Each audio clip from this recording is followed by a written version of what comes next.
What is going on, everybody? This is Team coming at you with another little commentary here on the CrowShow. How you guys doing myself? So if you can't tell by the footage, this is Mortal Kombat X that I'm commentating over because, I love Mortal Kombat and I love Scorpion. So hopefully you enjoyed the gameplay, but I would really like it if you listen to the commentary because this time, this commentary is about making movies. Now, why am I going to be talking about this topic in particular? Well, there's a lot. Mostly because, people ask me, how do I do it? How do I wake up every morning knowing what I'm going to make in my movie series on my first channel, The Crow 2019? Well, the thing is, it's really hard to come up with ideas as a filmmaker. And basically, I can tell you the truth. Is it hard? Yes. Does it take a lot of work? Yes, absolutely.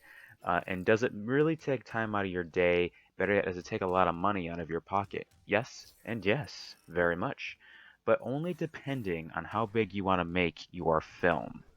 Now, when I say that, there are films that you can base your movies off of, or characters you can base your movies off of.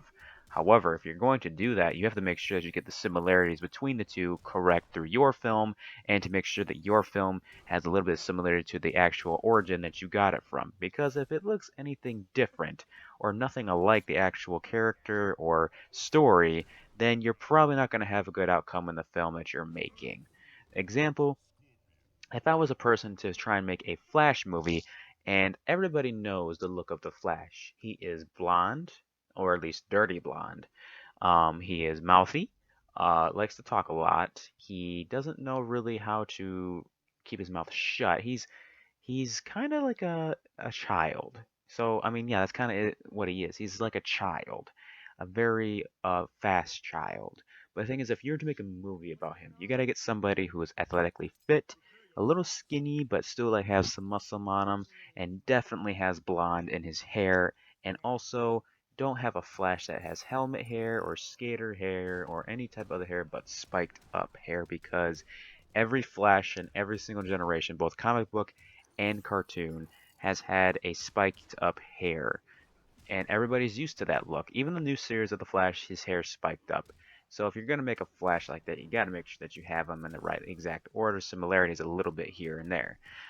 So basically making a very certain character like that, you need to make sure you have facial structures, and also it wouldn't hurt to make sure that the actor that you're having cast as that character know the universe that he's going to be playing as for his character, because if he's trying to play as a character like Superman and has absolutely no record of who Superman is and where he comes from and what the name of this planet was, then it probably is a good idea to have him play as it. Also, if he doesn't look anything like him, it's also not a good idea to have him playing as it either, really.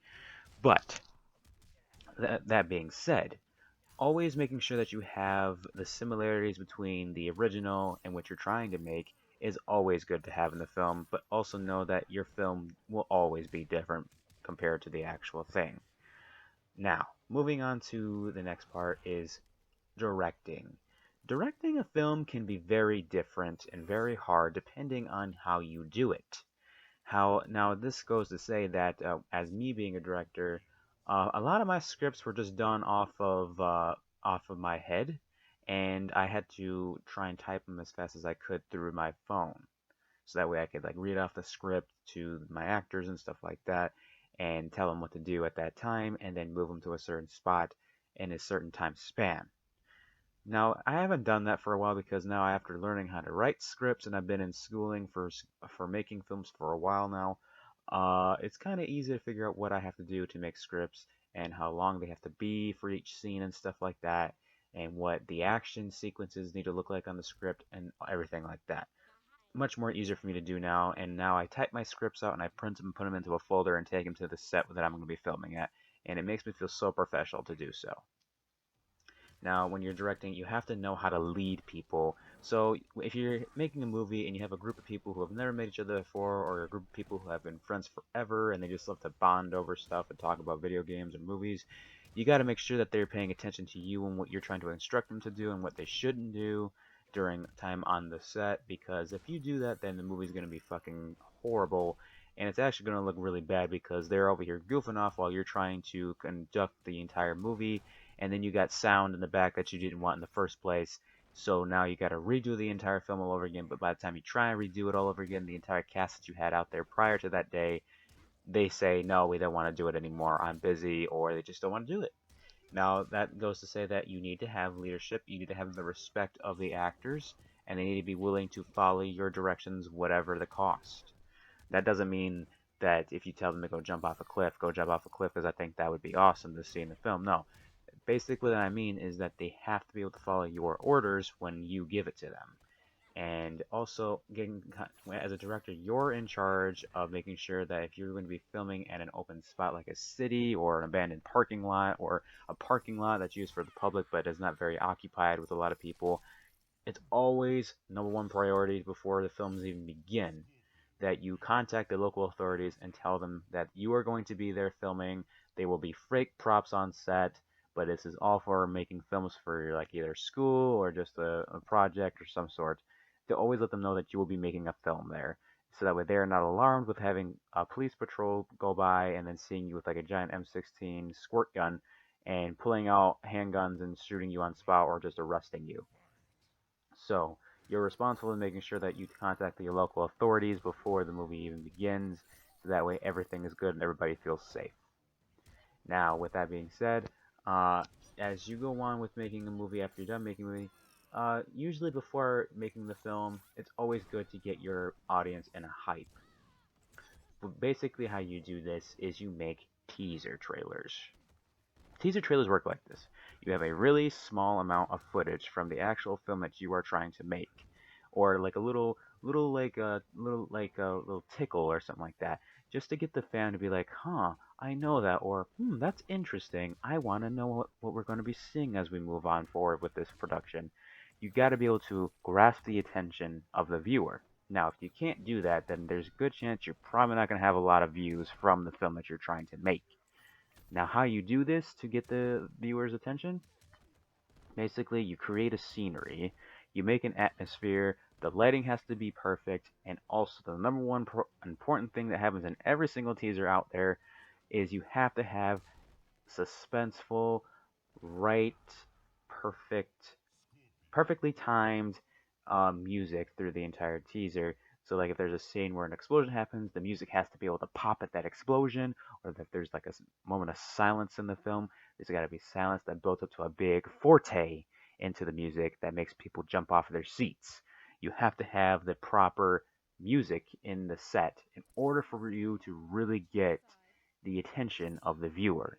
Now, once you have all that involved, you should have no problem with getting the viewer's attention because now you have them hooked and wanting them to know what happens next. Now, after had getting everything done, it's always good to get a trailer out there as soon as you're done filming the footage of the film. Take whatever footage you got from before editing, edit it maybe just a tiny bit, but make sure that the music that you're going to be putting into the actual movie isn't in there yet until you make the trailer to get the viewers more attention onto the situation so that way they know what they're getting themselves into.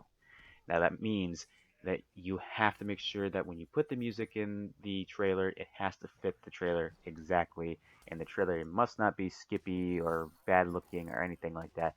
And it has to be almost as if you're about to watch the actual movie, but you're not. It is always good to start off with a trailer after making the entire film, and then after making the entire film and making the trailer, get the entire film out there, edit it to your best ability. Don't rush it. Take your time and make sure that everything is perfect in every single way. Make sure that costumes are fully on the characters and not half-ass, and that means like having half the costume on the torso and nothing on the bottom but shorts and stuff like that. That's just ridiculous.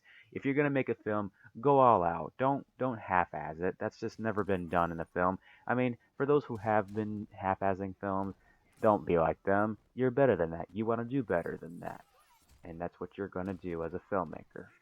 Now, the number one rule that I always find to be the number one thing that you should always have set in mind when you're making a film is to have the love and the thrill for movies of all kinds. Well, thank you guys for watching. I hope you guys enjoyed that little commentary, inspirational talk. I will be making more Gears of War playthrough. It's still going up through the whole entire month. So yeah, make sure to keep watching that. I'll be making a Halloween movie soon sometime. I'm not sure when, but it'll happen. Gears of War giveaway still happening sometime. So yeah, watch for all that on the Crow Show. Thank you guys for watching, and I will see you all later. Bye bye.